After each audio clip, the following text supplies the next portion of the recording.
All right, I think we are live. Good morning, good afternoon, good evening, well, depending on where you may be joining us from. My name is Giuseppe Caltabiano. I'm leading brand, Legion and product marketing here at Rock Content.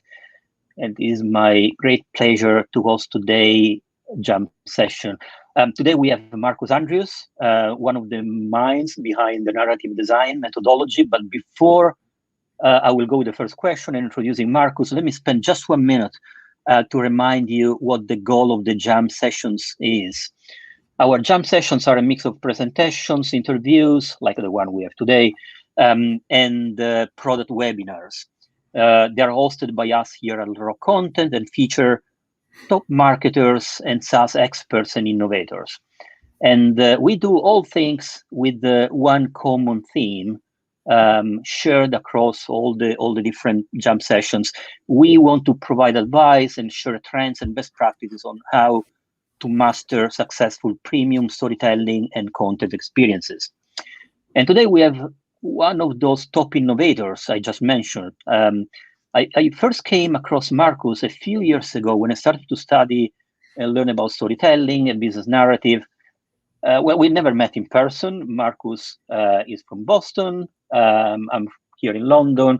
Hopefully, we may have a chance of an in-person drink in the future. But today, Marcus will take you and me and you all behind the scenes and explain what the narrative design is and how to apply to your company. Marcus, a very warm welcome to Rock Content Jam Session. I'm so glad you're here with us today. Happy to be here. Thanks for having me. Super excited to get into this. Thank you. Now, I'm used to split questions in 3 different areas.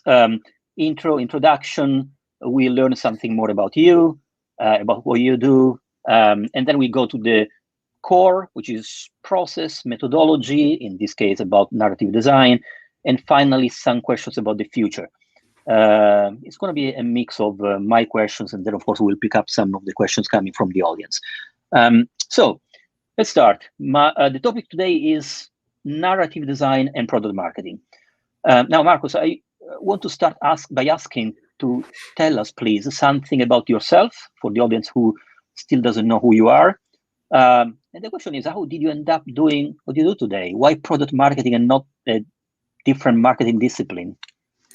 Yeah, so I'm Marcus. I'm the director of product marketing at a company called Pendo, where I haven't been too long, but I've been there for a month or a couple months now. And before that, I was at HubSpot for 5.5 years and did product marketing at HubSpot the whole time. Before that, I was at Google for a few years doing like product marketing and sales enablement there too. And your question is an interesting one. I mean, I think that's a big question that a lot of people have to figure out. And a lot of times people in their marketing career, you know, they jump around from a lot of different stuff, right? So it's nice to know the different parts. And I love product marketing, and I'll tell you why. I mean, the thing that I learned early in my career, which I kind of bet on, and it's worked out well for me, and I think it's good advice generally. But there's lots of ways to be successful in marketing and in life, right?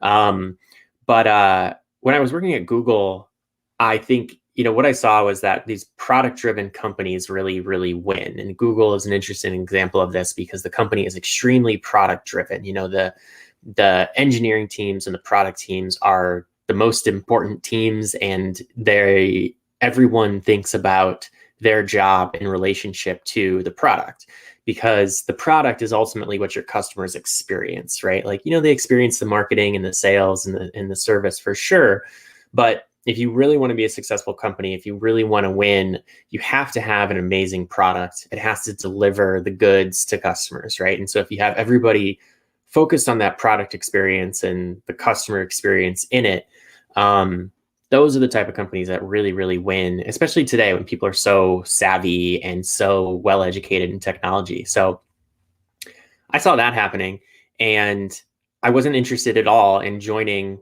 a product or engineering team. I'm a marketer, you know, like I like writing, I like storytelling, I like watching movies, I like having chats with people, you know, I don't want to sit and like look at code or think about APIs all day. But I wanted to be close to product. And there's something magical when you have a very technical person and you pair them with a creative person, and they're able to, it's 1 + 1 = 3, right? You're able to come together and do something interesting. So I love it. I think I got exposure to it pretty early on, where I was able to take my marketing skill set and apply it to product teams and sit with product teams. And I saw that happening. I'm like, oh, my storytelling skills and my design skills and my narrative skills and my generalist marketing skills are really helpful to bring products to market. They make it easier to sell, make it easier to market. They allow the people to go bigger. They turn these features and functionalities into stories that people actually consume and want to hear. So that's how I got into it. It was a really good use of my skills, but also I purposely said, like, I want to do marketing, but I want to be close to the product. And so, yeah, that's how I kind of found my way there.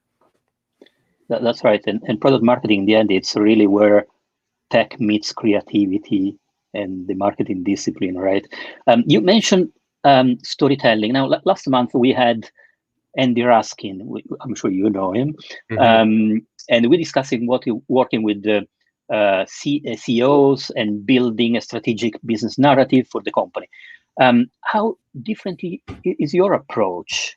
And then we will go specifically talking about the narrative design. How different is the methodology adopted by, CEOs or executive management versus product marketers? Yeah, so that's a good question. I mean, I think the biggest difference for sure is that the way I see the world is through like the lens of the product marketer and the product marketing team. And I think that the product marketing team is the right team for the narrative and for the product narrative to really sit with as the owner. Andy says this a lot, and he's totally right that, like, for a strategic narrative, for a company level narrative to be successful, it has to live inside the CEO's heart and in their head. They have to own it. And it's totally true. But my experience is it's also important to have like a sidekick. You have to have someone who brings that story to life, because the CEO isn't going to do all the research that you need to properly, understand your place in the market and position your company. Your CEO isn't going to make sure that all the different teams around the company really believe in it and understand the narrative and can bring it to life.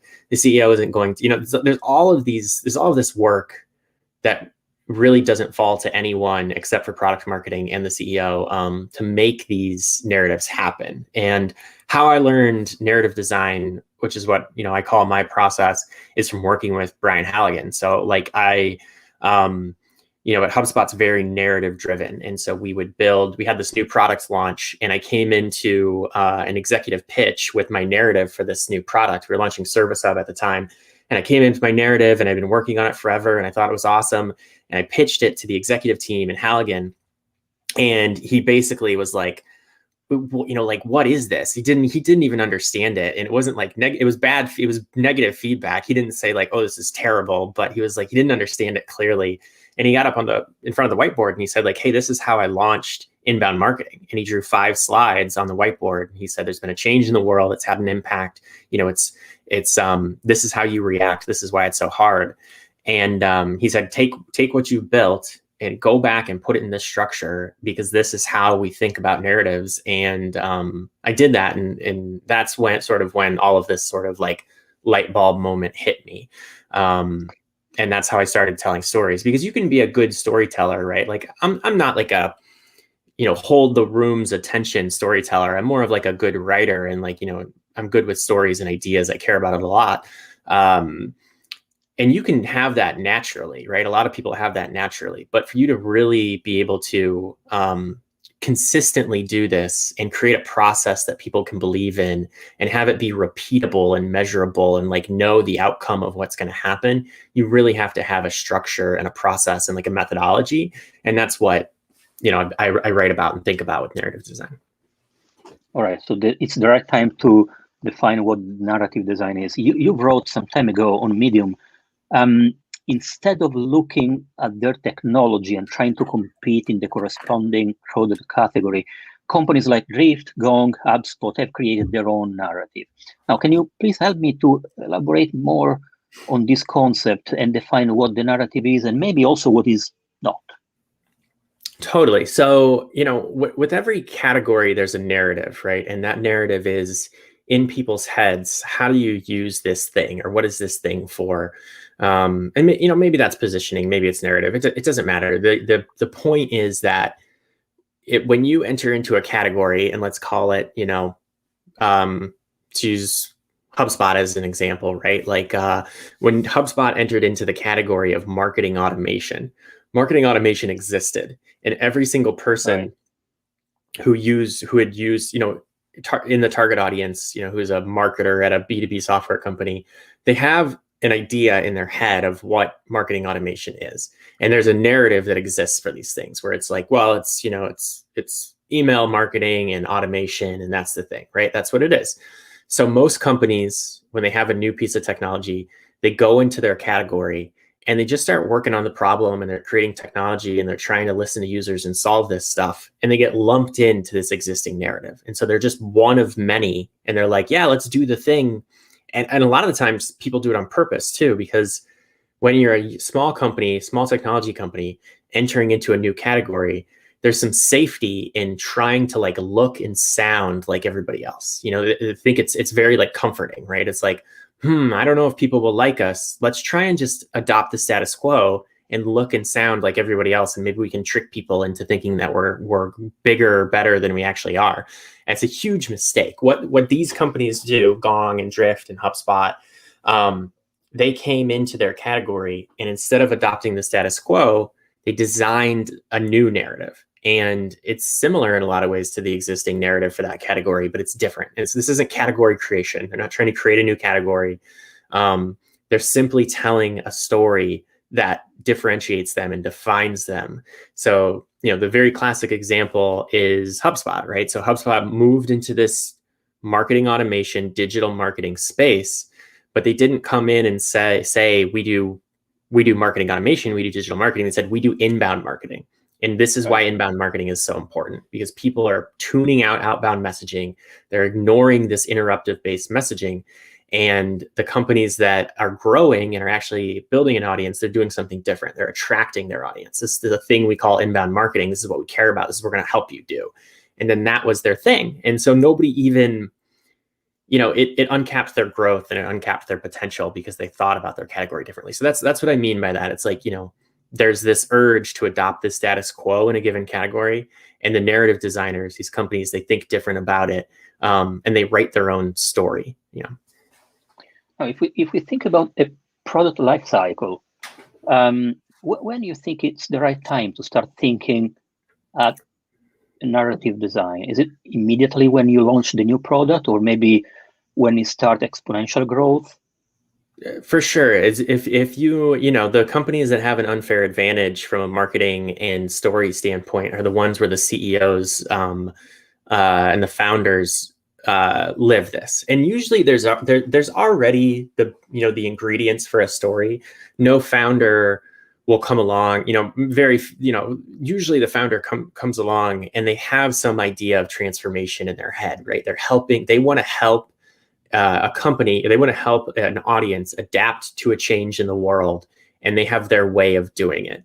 They're just not thinking about it through this structure. So ideally you start your company with this story. Like HubSpot had a huge advantage because that when they set out, the inbound marketing story was moving faster than the product ever was, right? So they had marketing paving the way for products. Like they wrote the book Inbound Marketing and captured all of that brand authority and goodness and trust and built a community, and they barely had a product they could sell, So by the time they had a great product that they could sell, they already had all this community.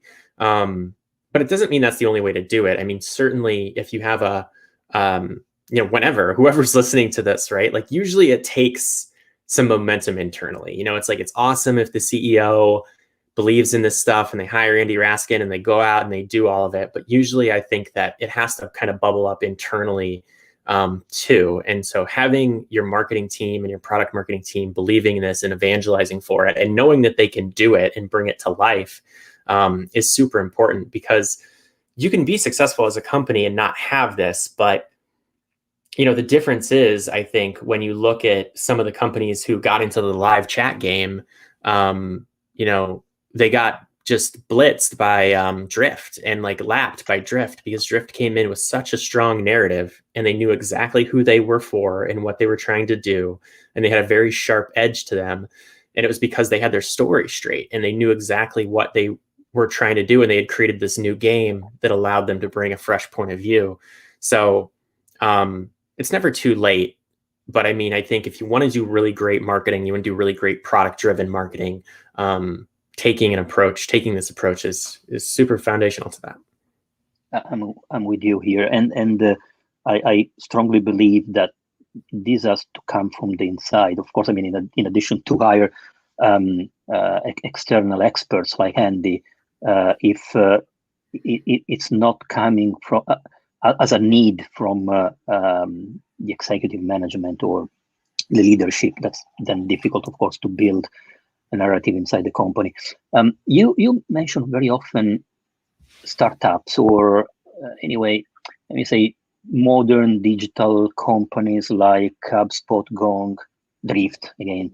What about the big guys? What about large tech or any kind of industry, big enterprises? Do you think a similar approach work for them as well, or maybe not? Totally. So one of my favorite narrative design examples are Michelob Ultra, right? So like, I don't know if you are a beer drinker. I know you're American beer brands, but the American beer, like, American beers, there's these mega companies that like own everything. And so the big light beer brands it's Bud Light, Miller Lite, Coors Light, right? And they own 90% of the market. And you look at this market, you look at this category, light beer in the United States, and it's the same product, it's the same messaging, it's like the same branding. There's really, they taste the same, they look the same. There's no differentiation between any of those big companies. And so I forget when this was, but maybe like 8-9 years ago, Michelob Ultra was like this very failing, very bad beer brand that was at the bottom of the category in this category. And then they took a hold of their narrative. They said, hey, we're going to do something different. We're going to, instead of adopting the status quo and just trying to do the same thing that all these other companies are doing, we're going to build a new story. And they decided that, it was based off of good positioning. It was based off of good research. They understood what the market needed and what they wanted, but they did something radically different. They basically re-engineered their brand and their company story to become a health drink, which is absurd when you think about it, right? It's like it's a beer, which is extra calories. No one would think like, oh, a light beer is a health drink, but they literally, I mean, that's what they did. And so they changed the story, the narrative with light beer brands in the early 2000s was that, like you hang out with your friends, a bunch of guys hanging out, watching football with their friends, drinking light beer. What Michelob Ultra did is they said that Michelob Ultra is what you do after you've just had a workout, after you've just gone to the CrossFit gym with your like mixed group of friends, or after you've had like a run that you just went on, and then you have a Michelob Ultra after it. So they totally redesigned the category, and they went from the very bottom, like all the way. They were the only beer brand that didn't have flat growth over the past 5-6 years. And now they're one of the top, they're in the top 3 of brands because they were able to differentiate. They were able to tell a different story. And they did it by taking hold of their story, redesigning their narrative, and being radically different with it. Right. So it works regardless of the company size. And that's by the way, a fascinating story. I was not familiar with that. Let's now enter the second group of questions, which are the ones about the methodology and the foundation of the narrative design. But first, one comment. How different is narrative design from product positioning? Are they complementary? Are they mutually exclusive? What's your opinion, Marcus? Yeah, so I used to think about them differently, but the thing that their product positioning is foundational for a good story. So like if you don't have your positioning figured out it's really hard to tell a good story. It's really hard to do anything. And when you're a small company, if you're like a startup, if you're the CEO, you may not need to go through positioning exercises because it's just all in your head. But you should do this anyway. And like, it's product positioning is foundational. It's sort of like, like building a house. It's the foundation for your house. So that's the way to think about those two things. What most companies, what product marketers do today, which is frustrating, is that they take, they build positioning, which is really just like a positioning statement. And then they take their positioning statement and then that turns into their story. And so you have all of these companies in a given category. And what they do is they do like problem solution, and it's like, oh, we've done all this positioning. We know who we are for what. And then there's 7 or 8 companies in a category and they all have the same messaging. This happened at HubSpot to us where we were doing positioning before, I stumbled upon a lot of these ideas. We're doing positioning and we knew that like our customers cared about automation, but they wanted to go beyond just email automation. And that was really hard to do for whatever reasons. So our positioning on our website was marketing automation beyond just email. And here's how we solved it. And then one day I went and I looked at all the product pages of our 5 biggest competitors in our space. And I saw marketing automation beyond just email, automation beyond just email, automation beyond just email, automation beyond just email. And I'm like, we're all doing the same damn thing. It's like we're all taking the same approach to this. So that's what I mean when I say that that bad positioning statement and that approach to positioning, I think is great. I think April Dunford's process for positioning is really smart. And I think it's something you should do before you do narrative design. But doing positioning and taking your positioning statement and turning that into website copy, you're going to have a really boring message. It's just easy to tune out. So that's kind of how I think about those two things. All right. Thank you, Marcus. What's the creative process behind your stories? What's the format you go through? How do you find the story for your products? Yeah, so I think the one of the most important, it's important to do positioning. Do that first. It's important to understand this process. Also do that. Like it's, I don't want, people want to jump into this stuff. And I want to jump into this stuff. I like stories. I like being creative. I want to jump right into the brainstorm. But it's important to do positioning well. And that's research driven. It's science. It's important to like have people understand this process. Because a lot of the times with this type of work, it's creative. It's subjective. Stories are subjective. You could have one person love a story. You could have one person hate a story. And there's no reason behind it. It's just whatever is resonating with them.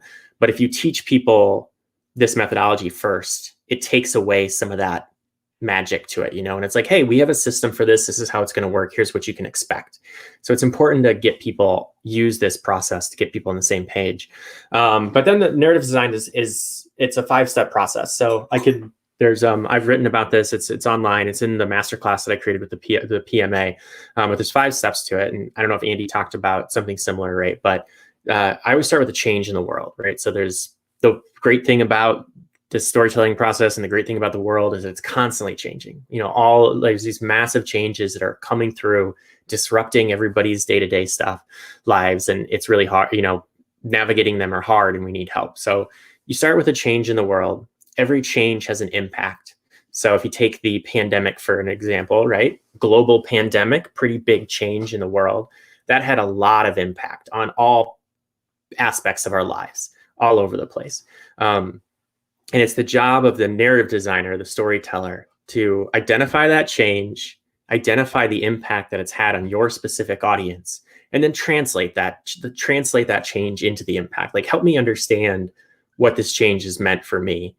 And then show that show the results of this impact, show how it's creating winners and losers, and then figure out what those winners are doing, understand like why are they winning, and then share that with your audience. So those are kind of the steps. I mean, I'll give it to you an example so it makes a little bit more sense, right? There's been a global pandemic. That's had a huge impact on everything, especially businesses, and all sorts of businesses. But, if you think about like B2B software companies, right? Like all of a sudden, everybody at your company can no longer come into the office. So we've got to figure out a way to work together, right? It's had a big impact on our company. Now, some companies have really struggled with that. They're trying to make like voice calls work or conferences work, and they're struggling. They're losing years. They're losing development time. They're losing business. Some companies have really figured that out.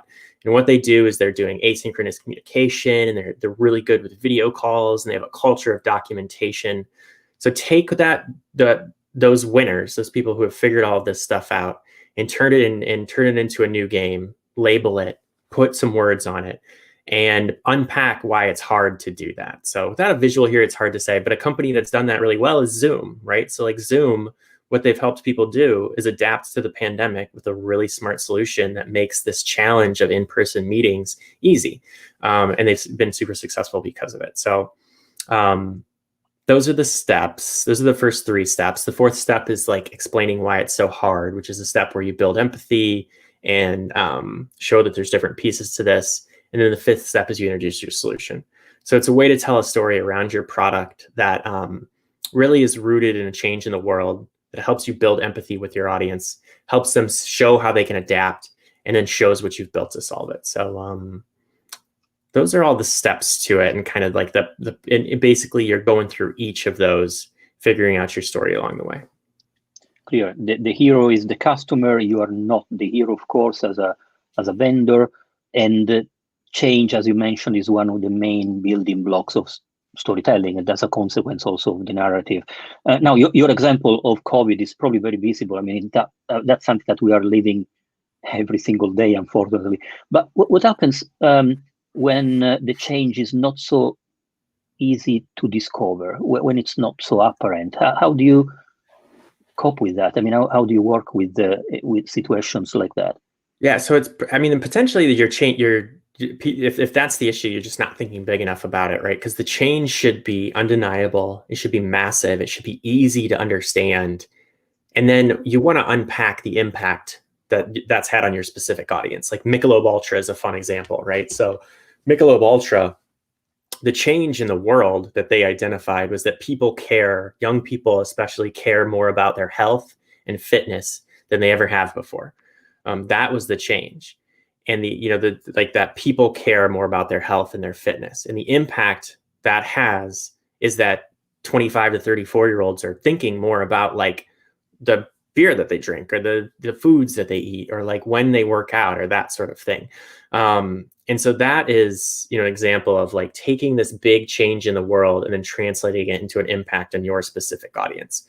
So if you're in that situation where it's like, hey, I want to tell this story, I want to try this process, but our change is like a change that business professionals are using PDFs instead of chat. Like that's too specific. You've gone too far down into it. You have to start bigger, because ultimately nobody cares about you. Like nobody gives a shit about your company and your brand story. Yeah. It's, they care about themselves. They care about their families. They care about the things that they care about.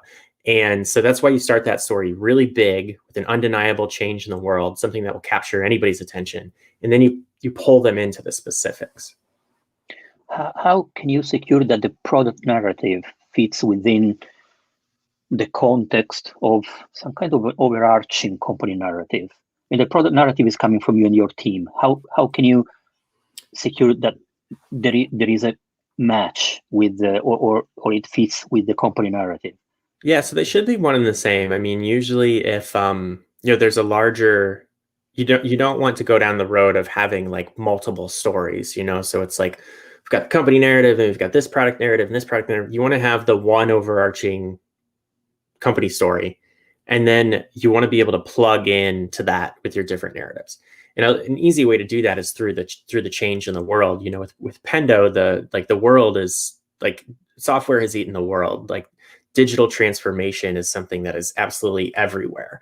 And Pendo helps product teams solve for that and helps brands adapt to that. And we do it in a number of ways, and so the individual stories in the products, they all ladder up to that larger digital transformation story. but they do it in different unique ways, so we do it through product experience, we do it through digital adoption, we do it through voice of the customer, and each story is unique, but they all come back to that same point, which is the world's gone digital and you need to adapt to it. Marcus, can you share with the audience a couple of practical examples of narrative you have been designing, maybe at Wildfire or HubSpot, something that you have personally created? Yeah, so the one I like to talk about the most is the Service Hub story. So in 2018 at Inbound, HubSpot launched Service Hub, and we did it with the help of a narrative, and that was the flywheel narrative. So the flywheel narrative was a story that is, again, riffs off with the larger Inbound story. So it fit into the larger Inbound story. But that story was people have changed. People no longer trust businesses and salespeople like they used to. Trust is low. People are more savvy.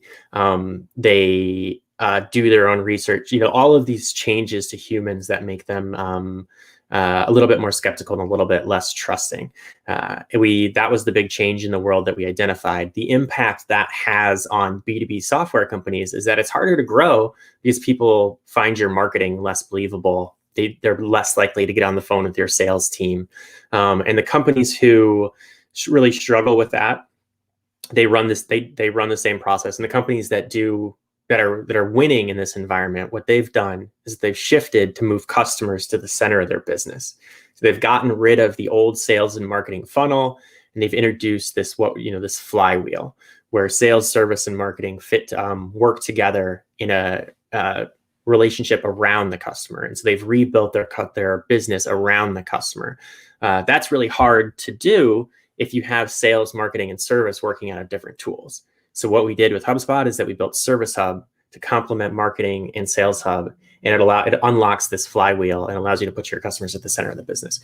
So that was the narrative that I worked on that we used to launch Service Hub. And sometimes people are surprised by that because they're like, "Oh, yeah, I remember the flywheel narrative. That was awesome. Like the flywheel is so cool." We all remember that, but they don't even know that it was tied to Service Hub. But Service Hub was the missing link that unlocked the flywheel. And to really to get the whole, you can build your own flywheel. You don't need Service Hub to do it necessarily. But if you want to make it really easy inside of HubSpot, you add Service Hub to your package of tools, along with marketing and Sales Hub, and then all of a sudden you've got the flywheel.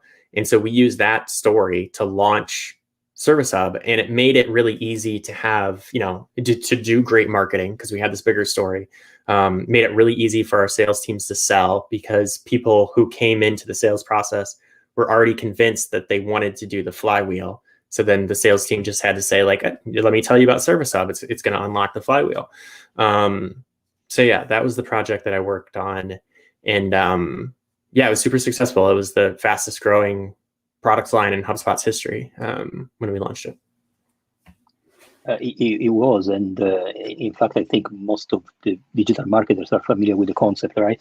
How do you approach competition? Where can competition be found within the narrative design framework? Yeah, so I mean, the approach to competition is in positioning. I think you want to make sure you have a really good read on what the competitive alternatives are. What are people doing when they're not using your product, and you want to use that information to plan your narrative, right? So if you look at the industry, you look at the competition, and you try to figure out, like, hey, where's the competition really strong? Where is there opportunity for us to come in and do something different? And that's an input into your narrative. What it always helps to do is if, there's this idea of the old way and the new way. So when you think about, there's been this change in the world, here's the impact that it's had on your audience. How do you adapt to this impact? How do you adapt to this change? At that point, if you can introduce the old way and the new way, that's when you can position yourself against your competition without ever talking about them. That's like Drift did that really well. Drift said, forms are terrible. Having forms on your website is the old way. The new way is conversational marketing done through chat. And in doing that, they positioned any company that sells forms like HubSpot as the old way, and they introduced themselves as the new way. So if there's an opportunity to do that and have your competition be the old way, it's really good for your business, because then all of a sudden, like, you're the new cool thing, you're the modern solution, they're the old way, and you can do it even if that competition is 5 years old. It doesn't matter if they're still relatively new. You can position it as the old way if you do it right. Right, which is what Salesforce did many years ago with software versus cloud. Software is dead. Now we have different kind of approach, right? Now, storytelling is one of the tactics that strongly sustain brand building, brand awareness techniques, and as such is, I assume, hard to measure. How do you measure the impact of a good narrative design? Is it sales, or maybe you have your own KPIs? Yeah, I mean, I think the ultimate goal of this stuff is alignment, right? Like, the great thing about a story, and I know Andy probably talked about, like, story is the strategy, and like, and so I think the leading indicator that you're onto something is that when you see alignment across the business. Dharmesh had this good story where he talks about a conversation he had with Elon Musk, and Elon Musk is like, every person inside of a company is a vector, and they have their own energy. And if you can get everybody pointed in the same direction and vectoring in the same direction, then like you win. It's really hard to do that. Most companies, everybody's kind of running off in their own direction a little bit. So I think when you have a really good story, it provides that alignment, because everybody can get, like, the flywheel is a great example. It's like everybody understood the flywheel story. Everybody figured out how they can build that into their sales process, marketing, content flow, sales enablement, like services, whatever the team was, that story gave us alignment on how to approach this problem. So alignment is hard to measure, but usually it's measured, I think, by, you want to make sure that you're like maxing out on your KPIs. So if you've ever done a launch before, if you've ever, I think benchmarking your product launches is a product marketer. You want to look at your launches. You want to try and build some benchmarks for them. You want to try and understand, like, the impact your launch has on adoption and close rate and, the revenue goals that you've set, and try and take that launch, try and benchmark your launches, and try and look at a strategic narrative launch and see where you can get with it. And usually it's going to blow it out of the water because you have so much alignment. So that's how I think about it. It's hard, though. It is like brand. You don't really want to put a number on it, because you don't want it to become a thing where it's just like, hey, we're trying to optimize this piece of data. It's still, maybe someone smarter than me can figure out how to measure it and how to make it more of a science. But I think at this point, it's a little bit more of an art. And I think, you have to be okay with that, and you have to invest in it anyway. But storytelling is how people learn. It's like, it's so embedded into our DNA as humans. Like, we spent a lot longer communicating through stories as like a species than we did communicating through Slack. So it's like, it's built into how we think and how we communicate. That's true. Let me go back to the alignment topic.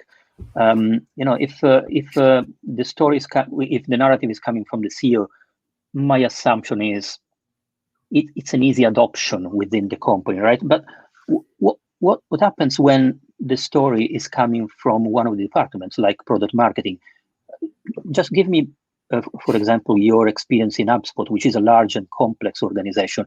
How did you secure alignment with all the departments? How can you secure the fact that everyone is going, through the same direction, telling the same story? How did it work in HubSpot? So it's important to have it come from the CEO in that respect, right? Because you do want the CEO to say, this is our new vision, or this is what we're going to, this is how we're talking about the company, or this is the new product line, and this is how I see it. You want that, you need that. And I think the best way to deliver that is through it's great if it can come through a talk that your CEO gives, but then they also need to write it down. Like it needs to be, kick it off with the internal company kickoff meeting. Your CEO gets up on stage and speaks the gospel, but then it also needs to be written down into a manifesto, right? Like a 1-page version of this thing and shared with the company. And maybe the CEO writes that, but they're probably going to need some help. And then you've got something, right? You've got this story that everybody knows, but people usually don't understand how, like, what does that exactly mean for them? And that's where product marketing can come in and have this huge impact, right? So it's like ideal world. You've been working on this narrative with your CEO. It's driven by your products. Your CEO pitches it internally. You write a manifesto, you get it out to the company, you put it on the wiki, you get it out to the email, and then product marketing does a roadshow, right? And so then product marketing goes to customer marketing, to sales enablement, to the sales teams, to CS, and they say, I'm going to spend an hour with you guys and I'm going to give you the same presentation. I'm going to come up, I've got a lot of ideas how you can plug into this launch, and we're going to figure out like how you can make it your own, because you want everybody to buy into it, which they will if the CEO comes up with it.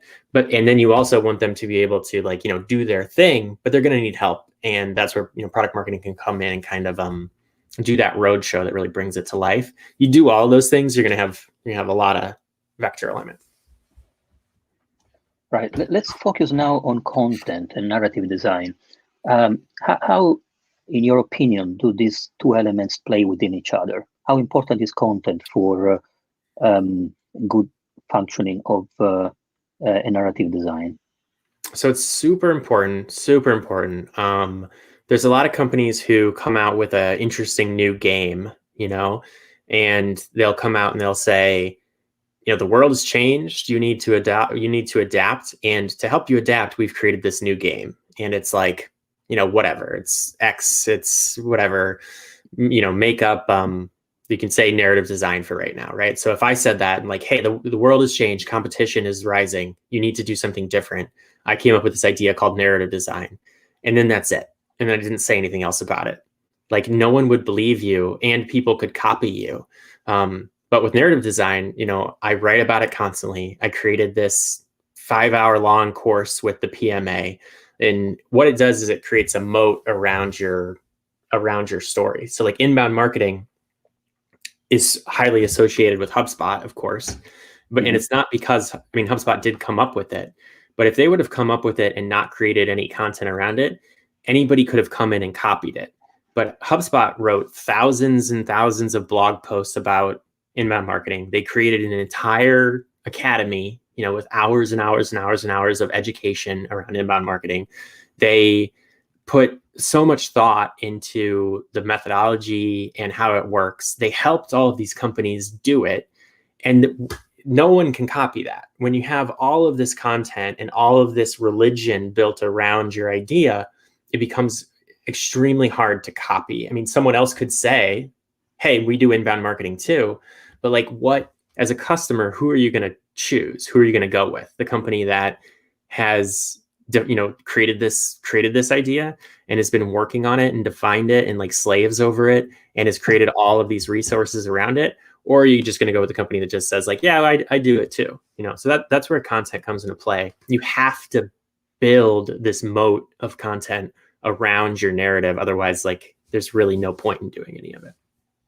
Right, which goes back to the alignment issue, right? If the entire company is aligned over the same narrative, you go much, much faster. Marcos, how is your approach evolving? What have you learned in the last 3 years that maybe has changed the way you approach the problem? What did really have the most impact on you? Yeah, a lot of things, I think just like, the fun thing about anything like this is when I had been doing this and thinking about it and working on it for a long time, a couple of years before I started writing about it. And then I started writing about it, and then and then I started talking to people about it, so I started writing about it. There was a lot of companies who came to me and they're like, oh, I'm interested in this, do you want to run a workshop? And so like we ran a workshop, and people like April Dunford gave me feedback on the stuff that I wrote, and I interviewed her on a podcast, and I've talked to other product marketers about it. And so you keep learning all of this stuff, and it just keeps getting better and better and better. So I've learned a lot. I mean, I've just refined my process. I think like my assumptions and the hypothesis are all still right. It's like in a crowded market, you can't afford to do the same thing as everybody else. You have to do something different. And a narrative is the way to do that. That's still the same. But how I think about like category creation, for instance, I used to be more bullish on like, and I love Play Bigger, and I love everything that Christopher Lochhead writes, and he's super smart, and he's an awesome follow on LinkedIn and Twitter. He's got a great podcast. But his process is amazing, but like, I don't agree that we need all these new categories. We just don't need more categories. It's not the right way to think about it, because you can create a new story inside the minds of your buyers. And that's the goal. The goal isn't necessarily to like invent a new category. Maybe it was 5 years ago, but I think people are burnt out on that. And I don't think it's necessary. I think it's more about just this story and helping people adapt to a change. So that's one example of how my thinking has changed a little bit. Right. Since we talk about podcast, we have the first questions coming from the audience. Stephen is asking, any podcast for PMMs that you recommend? Anything that you personally follow? Yeah, so I don't know. I've got a podcast. So I host a podcast called The Product Marketing Experts. So I'll give you some of my other favorites too, Stephen. But I've had my podcast. We just recorded our 30th or 40th episode, like 40th or 41st episode. And the cool thing about it is it's just focused on product marketers. So if you want a good podcast for product marketers, The Product Marketing Experts is my podcast. And I interview, I'm just all the people who I want to learn from, all the people who I look up to, who I care about, whose work I like. I interview them about specific topics. So we talk about storytelling in one, we talk about the career path, we talk about positioning, anything. Each episode is a specific topic, anything you would want to learn. So that's a good one. But there's more. I think the PMA, the Product Marketing Alliance, has a good series of podcasts. Sharebird.com, who I work on my podcast with, there's other podcasts in their network, and they're all focused on product marketing. So check out those two resources. Wonderful. Thank you, Marcus. Talking about PMA, you are an ambassador for the Product Marketing Alliance, right? Can you share what your involvement with these guys is? Yes, I mean, it's the best community for product marketers out there, So I mean, they've created a community. It mostly lives in Slack, so it's a Slack community, and it's really robust. And they do a ton to help product marketing as a craft. I think my mission, a lot of the reason why I write about product marketing, care about product marketing, and post about product marketing is because I want more CMOs to understand what product marketing is, to believe in it, to invest in it. And for that to happen, we sort of need to come together as an industry and agree on, what it is, and promote it, and help people get jobs in it and help it grow. And they do that too. My involvement with them is, just like we work together on projects. So they're just an awesome partner. So I have a master class on narrative design that I just launched with them. So they do certifications and courses, and they produced the narrative design masterclass. So they were a huge resource for me to just like help get this content out into the world. And so it lives on their website. But yeah, they're awesome. They're a very cool partner. That's a wonderful news to share with the audience. Thank you, Marcus. We mentioned creativity and tech skills for PMMs. We have an additional question from the audience. What kind of hard and soft skills do you think a PMM should have? Yeah, so I think a great PMM is good at three things. And those three things are, they are, number one, a creative generalist. So it's great for product marketers to have a strong generalist marketing skill set. And so that means that they don't have to be a great designer or like a great ads optimizer, but they need to know how all of those things work. So that if you are launching a product, you can sit in a meeting with the ads optimization team and have a good conversation with them about some of the quantitative data that they're looking at. And then half an hour later, you can walk into a meeting with, your lead videographer and sit down and edit a customer case study. So like you need to have this generalist skill set to do really well as a PMM. And that means you're pretty good at a lot of things.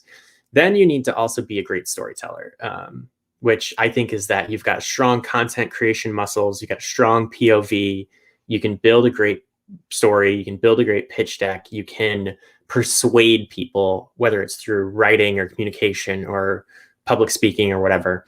And then the third skill is that you're what I call a cross-functional momentum maker, which is essentially like PMMs are great at pulling people together internally, getting alignment around an idea, and then launching that idea, right? So like you should be, when a PMM comes into a company, they should be able to pull people together, help groups work together, align vectors, and get people excited and get people motivated. So like there's a lot of specific skills that make up those three big things. But I think those three big things are like, that's the skill set I look at for when I interview people or something like that. Thank you, Marcus. Mary is asking, where can I learn more about narrative design? My answer will be the masterclass, first of all, but she's also asking any books that you can recommend. Yeah, so I mean, I think the best book is Play Bigger. So if you want to get into this stuff, my methodology and what I'm working on with the masterclass, I think is it's a little bit more modern, just because it's been a few years since that book came out, and it's built through the perspective of a product marketer. Like I'm a product marketer, I've sit inside of companies and I help companies do this. And I think any product marketer should know how to do that. So like check out the masterclass on the PMA website. But yeah, if you want to read a really good book that'll get you excited about all this, read Play Bigger. Also read April Dunford's obviously awesome positioning book. Read the stuff that I've written on narrative design that's out there in the world. Get some of Andy Raskin's goodness into your book too. Like there's a lot. But actually there's not really a lot. There's not too many people talking about this still. Maybe there'll be more, but that's a good starting point. Oh, that's right. And I think you and Andy are probably the ones who are producing more material and documentation across the full marketing space. I think we are close to the end. Marcus, is there anything else you want to share? How can people get in touch with you if they want to follow up, or maybe they want to contact you in the future? Yeah, so I'd love to connect with people on LinkedIn. So, if you're on LinkedIn, jump on LinkedIn, find me, connect with me, shoot me a DM. I love it. I love hearing from people there. Definitely check out the podcast. The podcast is almost done. We've only got a couple more episodes of season 1 left, but definitely check it out. If you're a PMM, I think, you'll appreciate all the past episodes. And then, yeah, my narrative design masterclass with PMA is out there. So if people are interested, you can message me, or you can just find it on the PMA website. But the landing page that the PMA built for it is super cool. I don't know the URL for it. I'll find the URL for it and I'll share it with you. Thank you. Is it a live masterclass, or it's on demand? It's on demand. So it's I think like 4 hours of on-demand video content, and it's the video training, but then there's also like templates to run a workshop, like the deck template, all sorts of good stuff. You also get access to like a private Slack channel in the PMA website where it's just me and everybody else who's taking the course kind of talking about this stuff. Wonderful. Marcus, thank you so much. It was a really fascinating conversation. Thank you for finding the time. And I see that Louisa is you shared the link, so maybe perfect, wonderful. Thank you, Louisa. So we can share it with the audience. Thank you for finding the time, for being with us and share your insights. To everyone on the line, thank you for being with us at this new episode of our Jam Sessions. Please stay tuned for our next interview, certainly not to be missed, next month. Marcus, thank you again. I truly hope to see you soon, maybe in person, in Boston, in London, in front of a beer. Thanks to all participants. Have a great day and a great rest of the week. Thank you. Thanks, everyone.